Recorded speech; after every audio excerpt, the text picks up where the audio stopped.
We had prepaid flights, and there's nothing that gets Americans to do anything more than just making good on their prepaid flights. I'm Angela Duckworth. I'm Stephen Dubner. And you're listening to No Stupid Questions. Today on the show, how can you stop catastrophizing? I think you hate me. I think I'm a bad person. I think this is the end of our friendship and our working relationship.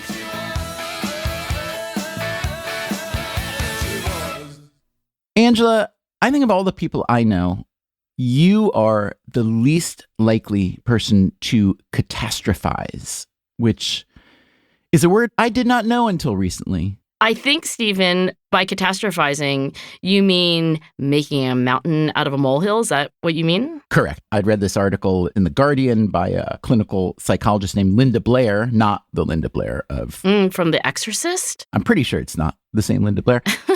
But according to this definition, catastrophizing is what happens when you hear some, as she puts it, uncertain news, and then you imagine the worst possible outcome. So I can imagine that if a person were to consistently do this, it would be really damaging.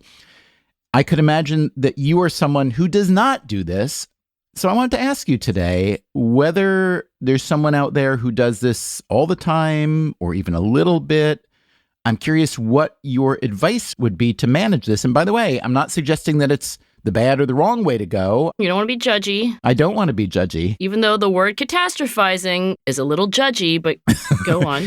Well, I will say mountain molehilling does sound a little bit less judgy. Not much, but still. Well, first of all, how many of us have ever actually encountered a molehill? I think it's the hill of a mole, is it not? You know, even I figured that part out, but like, is it a big bump in the dirt? Is it invisible to the naked eye? I don't know. We need to have more moles on the show, I think. I think that's an excellent suggestion. Excuse me, Sir Mole, when you build a hill, what would you say are the dimensions of said molehill, and how does that compare to the dimensions of your local mountain? But that's not the question that I really wanted to know. I want to know, if someone catastrophizes, what's the harm? What are the downsides? Maybe what are the upsides? But assuming there are downsides, as a positive psychologist and someone who I assume does not catastrophize, what's your best advice to manage this? I want to start with a story, Stephen, of my dad. So growing up, my dad, I remember, was in the front seat of the car driving. I was in the back seat. We were in a parking lot near Four Eyes or something. I must have been getting my annual eye exam. Wait, there's an eyeglass place called Four Eyes? Isn't that clever? That's embracing the epithet. You got the joke though, right? Four eyes, like for eyes, but also four eyes. Oh, I didn't even need the double entendre. I just liked owning your own epithet. Yes. Well, it's a self-confident, myopic population that perhaps frequents Four Eyes. And anyway, I do remember being in that parking lot, and I remember that it had those little speed bumps built in to kind of slow you down. But my dad wasn't going, well, not particularly fast, but we hit a speed bump. And he clearly hadn't anticipated it. And the car went up and it went down and it was like, boom.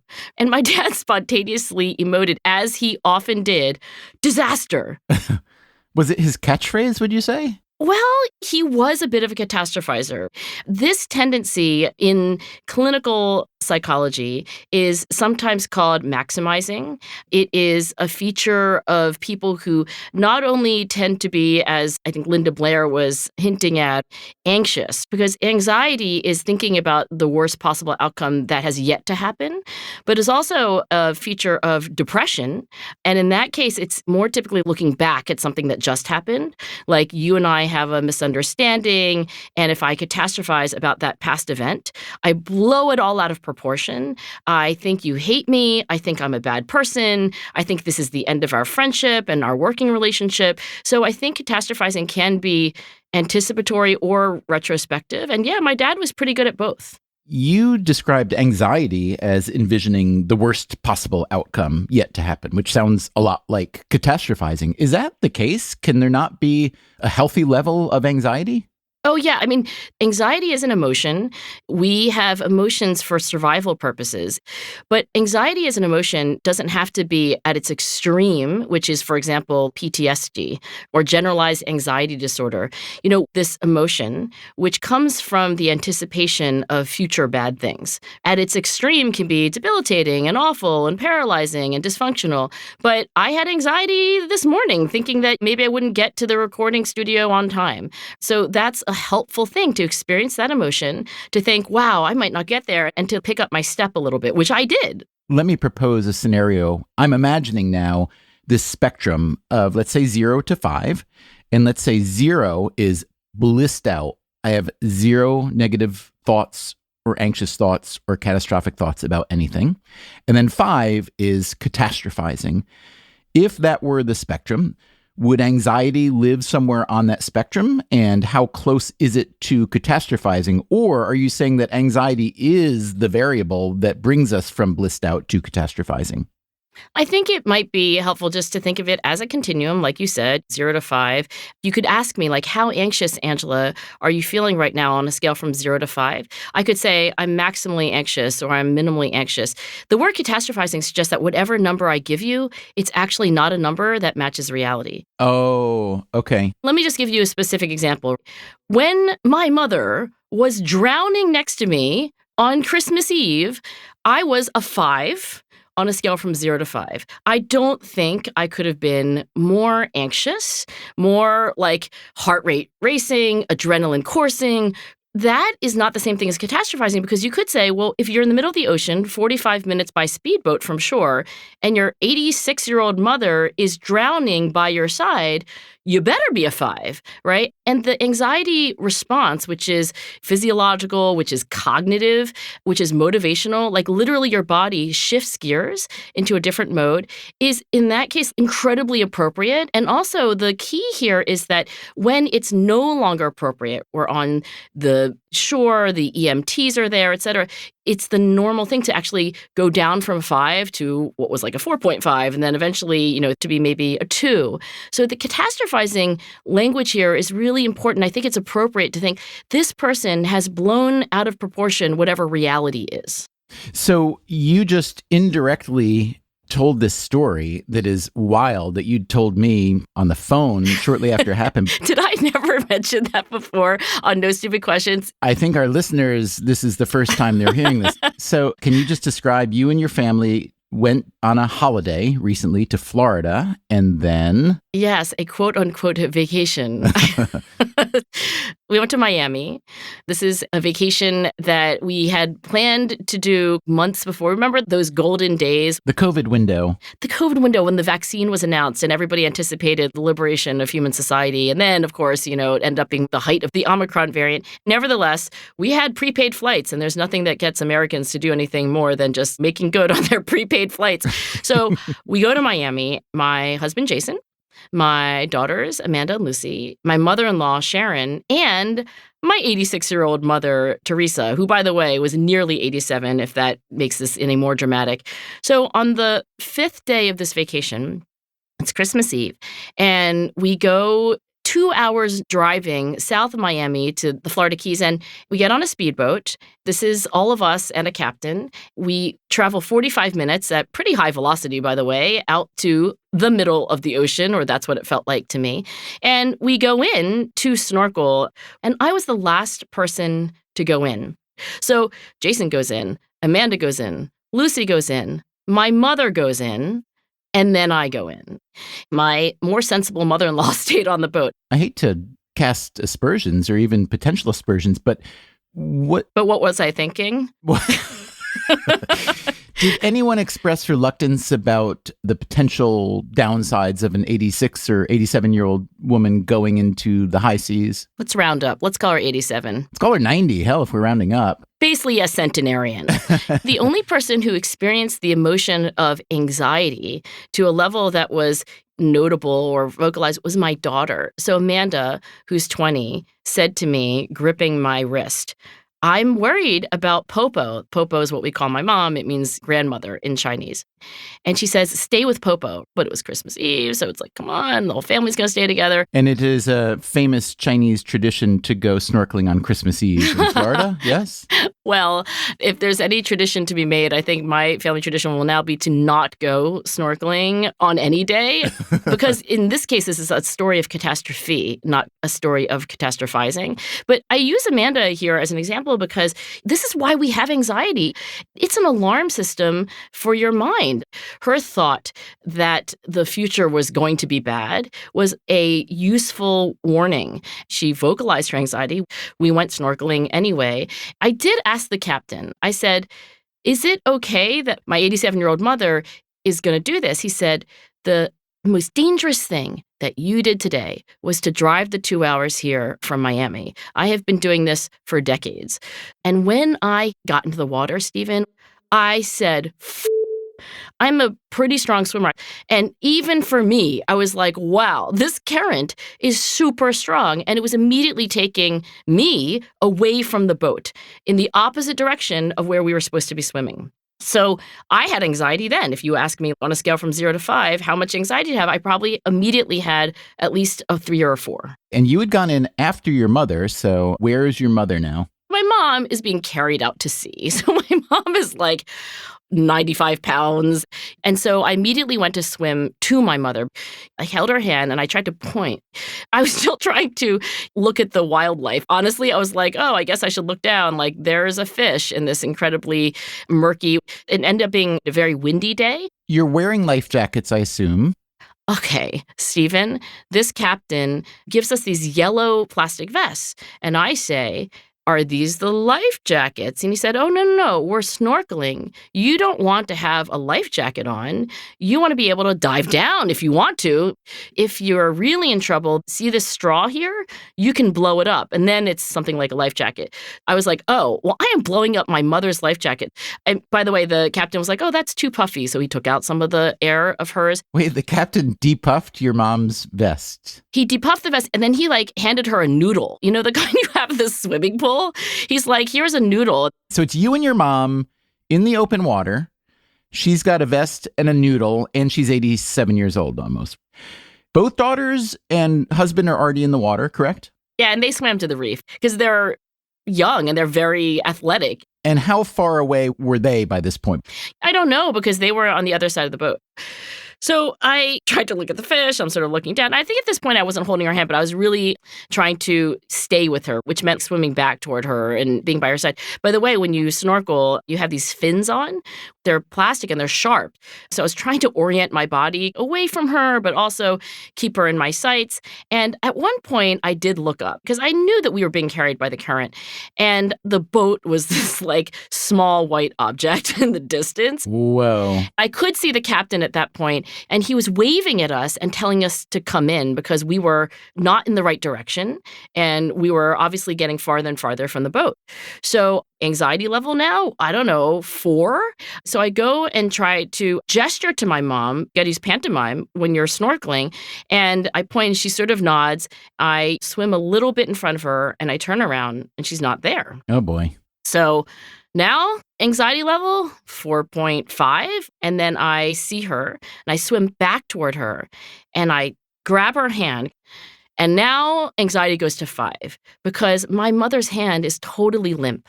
And then I flip her over and she's gray, blue, and she's got these unblinking fish eyes.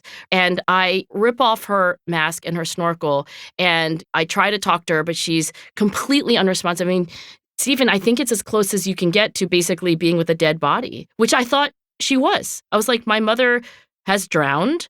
But we should say you're not catastrophizing now because you've got an actual catastrophe. The reason I think our bodies and our minds are capable of getting to a 5 on the anxiety scale is that catastrophes happen. So at this point, I'm having a completely appropriate fight or flight response.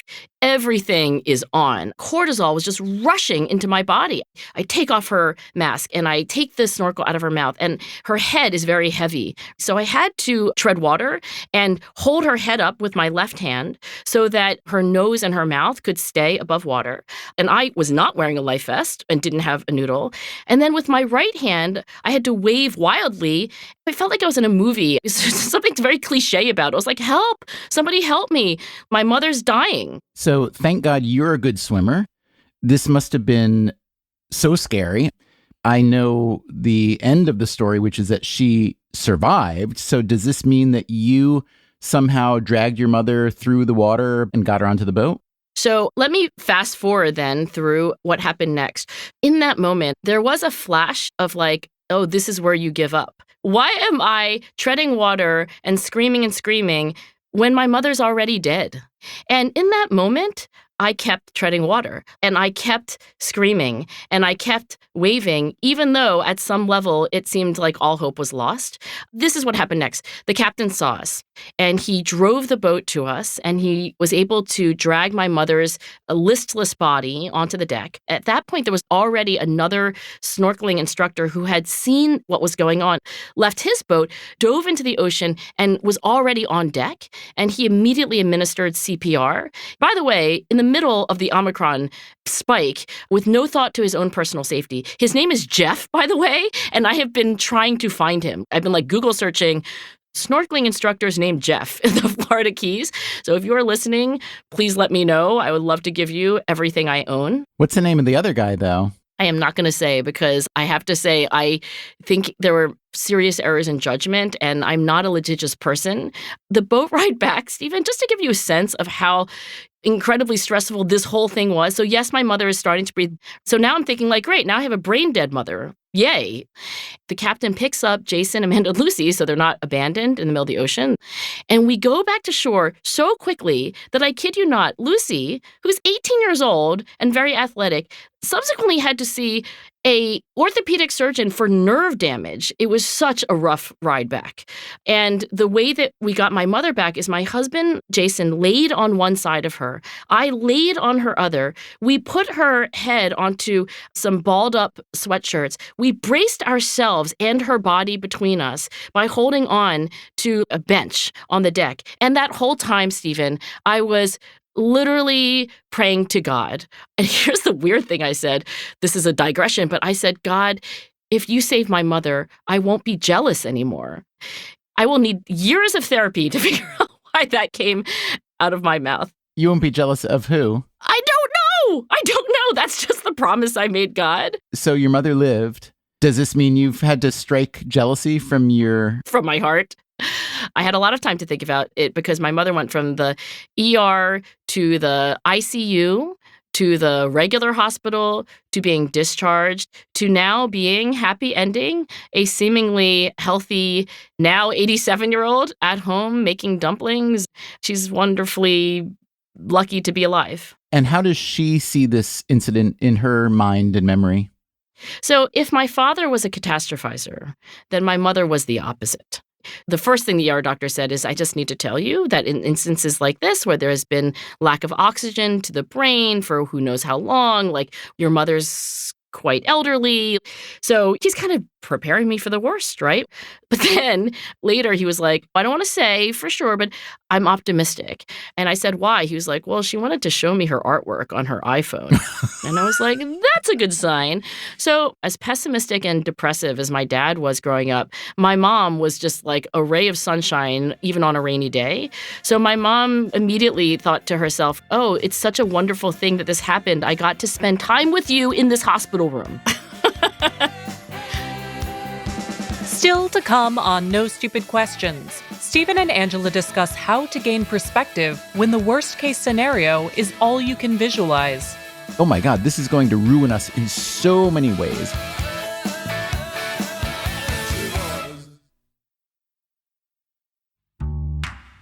Before we return to Stephen and Angela's conversation about catastrophizing, let's hear some of your thoughts on the subject.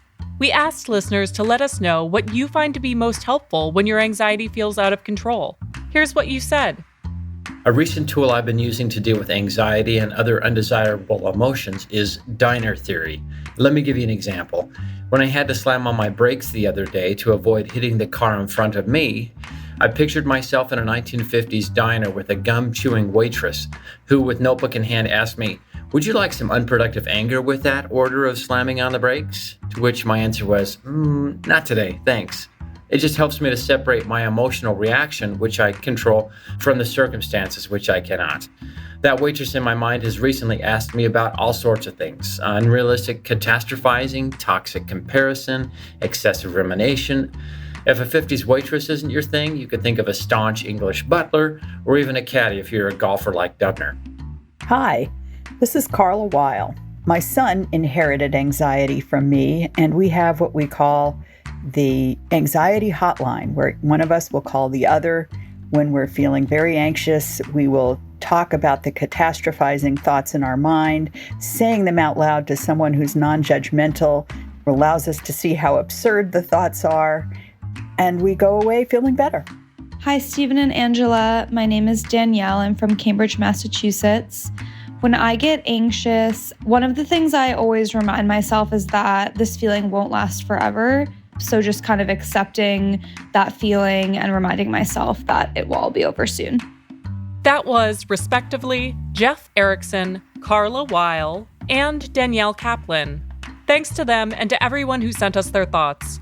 Now, back to Stephen and Angela's conversation about fear, anxiety, and snorkeling in the Florida Keys. First of all, I'm really sorry you and your whole family went through that. It was traumatic. This may sound bizarre, but this story, as tragic as it is with a happy ending, it makes me think, especially in context of our conversation about catastrophizing, about Ukraine and Russia. I think about your father, who I never knew. I think about your mother, who I haven't met, but I feel I know her pretty well from this. Oh, you should come and have dumplings. She would love to make you dumplings. I would love that. And show you her artwork. I would also like to see the artwork. I know you pretty well. I know Jason, your girls a little bit, and so on. So I'm imagining this whole scenario, and I'm imagining how every individual has a different level of expectation and anxiety. And you've described how it was working in this case. And I guess the cynic in me, or maybe from hanging around with economists for too long, thinks, well, let's look at the incentives. This captain had an incentive to make it work this day because he doesn't get paid otherwise, even though it sounds like the water was pretty choppy. And even though maybe this client base wasn't optimized towards snorkeling on this day and so on. But you think about how an individual may approach a given scenario and the level of danger that you foresee. And the reason that it makes me think about Russia and Ukraine is it's been such a strange scenario playing out. I mean, as we speak, we're about a month into this invasion. By the time people hear this, who knows how many developments may have occurred. But if you look at the lead up to Russia's invasion of Ukraine, a lot of European countries were blaming the U.S. and Britain for catastrophizing the events on the ground there. For weeks leading up to the war, President Biden was saying that U.S. intelligence showed that Putin had already decided to invade. British intelligence was saying that not only was Russia planning to invade, but they had plans already to get rid of Zelensky and install a pro-Russian leader. Zelensky himself, on the other hand, was telling the U.S. and Britain especially to calm down. Let's not panic. Let's not make a mountain out of a molehill. And there have been many theories as to why he was saying that. One was to project calm from leadership. One was to not send the Ukrainian economy into a spiral. One was to not lead Ukrainians to flee and so on. And so when we look now, we see that, well, is it a catastrophe? Yeah, it's pretty hard not to call it a catastrophe. On the other hand, it does seem that humans are prone to expect the very worst. You think about whenever a new technology comes along, it seems like the first instinct is to notice and magnify its flaws and ignore its benefits. And ultimately, most technologies end up benefiting a lot of people. But the first wave is to say, oh my God, this is going to ruin us in so many ways. I think about how we feel about social media at the moment. I think about how we feel about cryptocurrencies at the moment. It's very easy to make the panic arguments against them. And so to me, this notion of catastrophizing is a deep, deep, deep riddle because one doesn't want to ignore obvious risks, even if they're relatively small risks. I mean, when I hear the story of your mom in the boat, it's like one of those terrible movies where you want to jump onto the screen and say, no. Right. Don't go down into the basement. Yeah. It's a kind of existential question, Stephen, right? Because how do you know when it's a catastrophe and how do you know when you're catastrophizing? You really can't know subjectively. Right. Risk assessors and economists and other scholars, they talk about the low probability, high risk event, which is, yes, the worst thing probably won't happen, but if it will, it's really devastating. So let me get back to the original question. For a person who finds themselves catastrophizing, what do you suggest? Because this piece by Linda Blair in The Guardian had some very concrete suggestions. I have no idea how useful these would be. She suggests establishing a regular worry time to stop it from invading your entire life. Another piece of advice she gives is to use what she calls the best friend test, which is ask yourself how you'd advise your best friend to deal with this concern, and then you take that action yourself.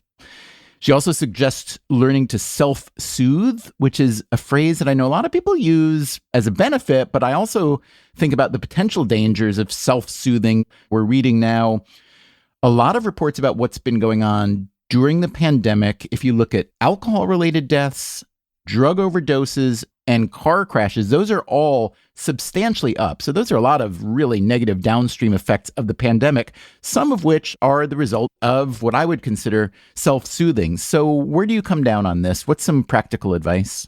There's practical advice that I can give you. It comes actually from Tim Beck, who was really the pioneer in understanding catastrophizing and the godfather of modern psychotherapy. At the same time, I will say that if you really feel like you are somebody who has a problem with this, the answer is not to listen to No Stupid Questions. The answer is to go and seek therapy.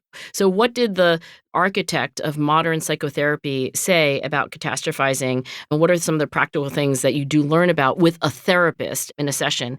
The whole point is to get to more accurate, non-distorted understandings of reality. One tactic is to think of 3 possible futures. The first one is the catastrophe scenario, the worst possible thing that can happen. You're driving down to the Florida Keys with your family, you're eating sandwiches in the car, and you think to yourself, what is the worst possible thing that could happen today? Oh, I don't know. My mother could drown next to me snorkeling. That's the worst possible. Then you think, what is the best possible scenario? Okay, the best possible scenario is I learned that I super love snorkeling and it's the best vacation of our lives. And then you think, well, what is the most likely scenario? I guess the most likely scenario is somewhere in between. But what it does is it gives you an upper bound, a lower bound, and some way of thinking about odds in a less extreme way. Now, would we have turned around and gone back to Miami and said, having looked at the worst, best, and most likely scenarios, I no longer want to do this? I mean, prepaying for an airline flight is in the same category as prepaying for a snorkeling trip. It's like, well, we're already on the hook for the money. I don't want to say that this is a technique that is going to help in every case, but I do think it does one very key thing that is important for all of us in life, which is to put things in proper perspective. And that is the major error that people make in catastrophizing, is that you're not putting things in perspective. You are only looking at one of those 3 scenarios. And like I said, I don't know whether it would have changed my Christmas Eve, but it is generally something that I think is helpful. Tim Beck, when he described catastrophizing as a sort of cognitive route or maybe even a bias, were there others that were available to a given person in a similar situation like that were more or less damaging? You know, I don't know whether there's like a rank ordered list that I can give you, but Tim Beck indeed found that our thoughts can be distorted in other ways too. And I'll just use as an example, minimizing. Like you're in an abusive relationship and you're completely being traumatized as a person, but you then minimize it. The idea of cognitive therapy is that when you have a disorder of emotion, what is really going on is that you have a disorder of thought. I think if we had to put a headline on this conversation, it would be something like Grit Scholar shows Christmas Eve grit by hauling her dead seeming mother back to snorkeling boat. Mother survives, continues making art that ER doctors around the world are now scrambling to purchase. Oh, my mother's really going to like the end of that. She's going to make you dumplings, Stephen, to celebrate. No Stupid Questions is produced by me, Rebecca Lee Douglas. And now, here's a fact check of today's conversation. In the first half of the show, Stephen and Angela wonder about the dimensions of a molehill. The hills, which mark a system of underground tunnels that moles reside in, are typically 5 to 8 inches high and less than 12 inches in diameter. By comparison, most geologists classify a mountain as a landform that rises at least 1,000 feet above its surrounding area. Mount Everest, Earth's highest mountain above sea level, is 29,032 feet, or approximately 58,000 times the height of a typical molehill. Also, Stephen expresses skepticism at clinical psychologist Linda Blair's suggestion that learning to self-soothe can be an effective means to combat catastrophizing. While drugs and alcohol are obviously used as a means of self-soothing, in the article, Blair was specifically referring to tools like breathing exercises and confidence-building techniques. Finally, Stephen asks Angela about cognitive biases similar to catastrophizing, and Angela mentions minimizing. These types of thought patterns are called cognitive distortions, and cognitive behavioral therapists use a list of different distortions to help patients identify and correct destructive ways of thinking. In addition to catastrophizing and minimizing, cognitive behavioral therapy teaches how to address polarized thinking, overgeneralization, emotional reasoning, jumping to conclusions, and several other distortions that we'll link to in our show notes. That's it for the fact check. Coming up next week on No Stupid Questions, a listener writes to Stephen and Angela about the unexpected way that she dealt with grief. He's alive, I said over and over to myself in my head. Suddenly, my stomachache and my headache ebbed. Repeating denial words made me feel physically better. That's next week on No Stupid Questions. For that episode, we want to know what helps you the most during times of grief. Is it structure? Sharing memories of the person who died? Maybe it's a favorite song or poem. To share your thoughts, send a voice memo to nsq@freakonomics.com with the subject line, Grief. Make sure to record someplace quiet, and please keep your thoughts to under a minute. Maybe we'll include them on the show. No Stupid Questions is part of the Freakonomics Radio Network, which also includes Freakonomics Radio, People I Mostly Admire, and Freakonomics MD. All our shows are produced by Stitcher and Renbud Radio. This show was mixed by Eleanor Osborne. Our staff also includes Allison Craiglow, Greg Rippin, Gabriel Roth, Morgan Levy, Zach Lipinski, Julie Canfer, Mary DeDuke, Ryan Kelly, Jasmine Klinger, Emma Terrell, Lyric Bowditch, Jacob Clementi, and Alina Coleman. Our theme song is And She Was by Talking Heads. Special thanks to David Byrne and Warner Chappell Music. If you'd like to listen to the show ad-free, subscribe to Stitcher Premium. You can follow us on Twitter at @NSQ_show and on Facebook at NSQ Show. If you have a question for a future episode, please email it to nsq@freakonomics.com. To learn more or to read episode transcripts, visit freakonomics.com/NSQ. Thanks for listening. I've seen you ignore every set of instructions you've ever encountered. What? Look at you, judgy Stephen. I don't mean to be judgy. I mean to be factual here. It's an insult for sure, but it's a factual insult. The Freakonomics Radio Network, the hidden side of everything.